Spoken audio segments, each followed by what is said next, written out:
Welcome to the Metals Investment Forum. It's my great pleasure to have Kit Myers, Western Alaska Mineral. Welcome, Kit. Well, thank you, Chen, for inviting me this year. It's been great to be here and have a chance to present our story to a lot of your clients, investors, and met a lot of our existing shareholders I never met before today. So, all right, great, fun. Great. I was on site and I saw you have one of the samples. It's one of the highest grade discovery in the world. I did bring this because the high grade is really the story that has placed Western Alaska Minerals in the position it is now with this discovery of Waterpump Creek. And I don't memorize the grade, so I will read this one. It is 914 grams per ton silver, 24.4% zinc, and 31.5% lead. So this is truly high grade. It doesn't get any higher than this. You can't fit any more metal in the mineral structure.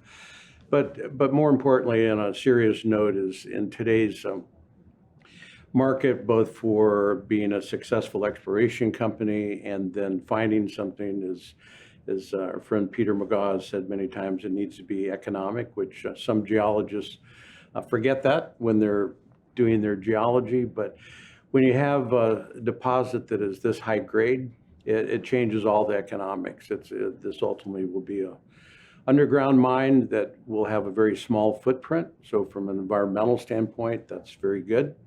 And also from a CapEx standpoint, to build an underground mine, this doesn't have to be 50,000 tons a day with big haul trucks. This would be a 1,500 ton a day operation. CapEx could be a couple $100 million, maybe a little bit more with our road. But it changes the economics and will allow us to bring this deposit forward a lot quicker. Yeah, exactly. I remember I was on your side. I held one of the samples. It's so heavy. It's like whole metal. Look, this is so heavy. I can have you drop and it really hurt. It can break my leg. It's a specific gravity of about 4.0. So 4.0, yes, it is heavy. Yeah. So it's you can see more than 50% are really metal. It's really one of the best discovery in the world. So amazing discovery. Yeah, our key is this is a classic carbonate replacement deposit. We now know and now have really been able to develop the geologic model.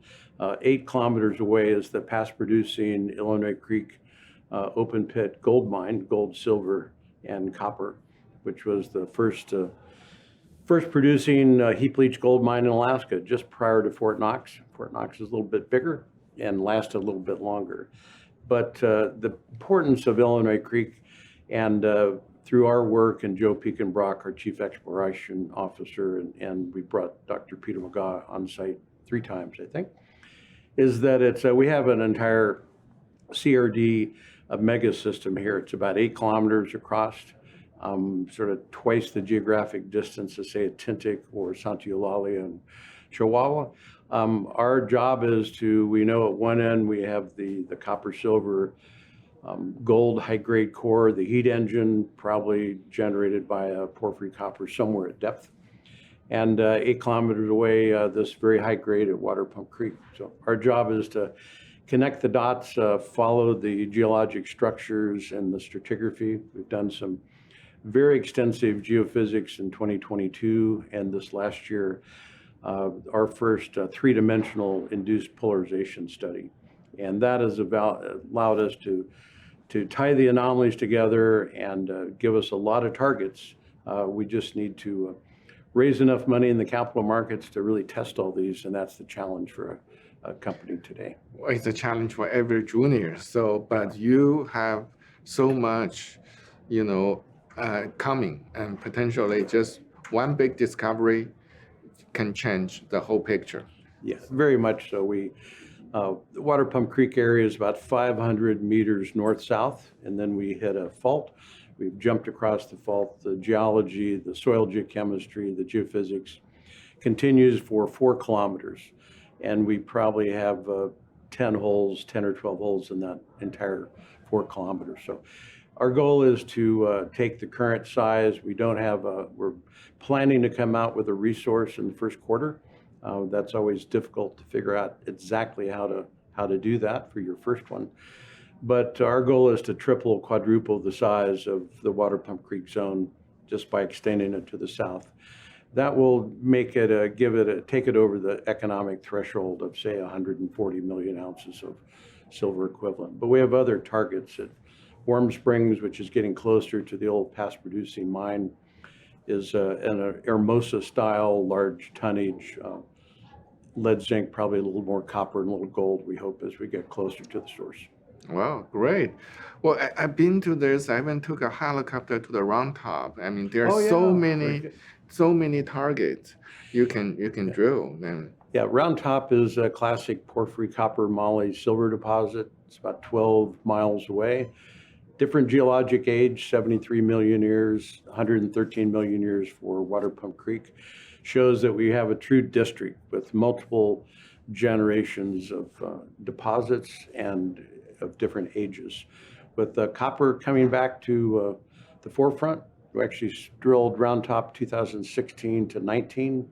No one cared about copper at that point, so we moved our drill rig and started exploring around what is now the Waterpump Creek deposit. So it's a lot of potential, and we're getting a lot more interest in copper as the price hopefully will start heading north. oh yeah, copper is doing very well lately, and there's so much interest. I mean, just for takeover, right? People are a big company are buying deposit, and yours definitely could be a very good, very nice target. So is that also potentially in your drilling plan this year? It's not in our drilling plan. That would need to be funded through a JV or some other arrangement, because we don't want to dilute we are really a technical geology-driven team. We have, between Joe Pekenbrock, Andy West, and myself, over 100 years of experience successfully exploring in Alaska. We need to focus our efforts, work on the detail of what we're doing, do it correctly, do it right. It takes a lot of work to spot drill holes, and moving to a porphyry copper would be a little bit of a distraction. So exactly. we could certainly do it, but we'd need to add another team. Exactly. I mean, you can have another company do it for you. It's one of the options you can potentially do.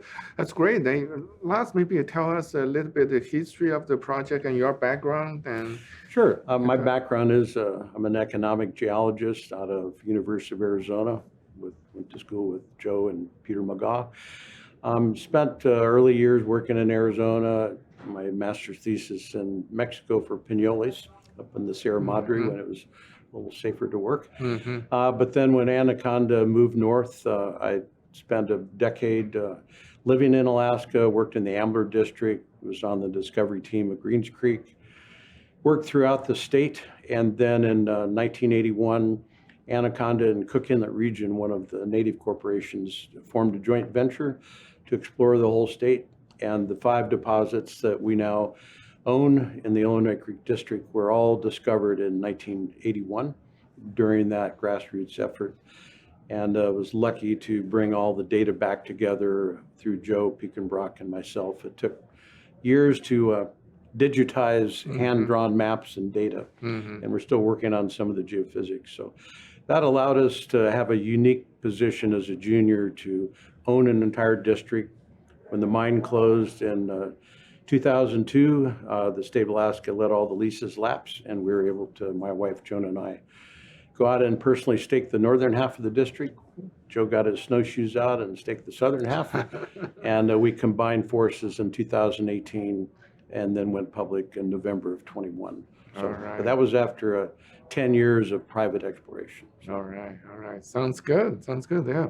Well, look at a very exciting project. I mean, it's a district play. I've been on the project, and I held one of those metal, really almost pure metal core you got, and hope to see more success. Well, we have a good plan going forward. We'll be moving south on the Waterpump Creek trend, about a kilometer south of our potential resource area. There's some very good soil geochemistry, a little bit of drilling by NovaGold in 2015, so we will hone in there, hopefully zero in on the high-grade mineralization, and then I'd like to spend at least a third or more of the budget on the Warm Springs target, because if we can drill into an Hermosa style deposit and have a hit there, then that either one of those two would be a real company game changer. Yeah, that's exactly. Okay, good luck, kid. Okay. And hope to hear more Thanks success. for inviting us to Vancouver and enjoyed the snow. It reminds me of Anchorage a little bit. Okay, great. Thank you.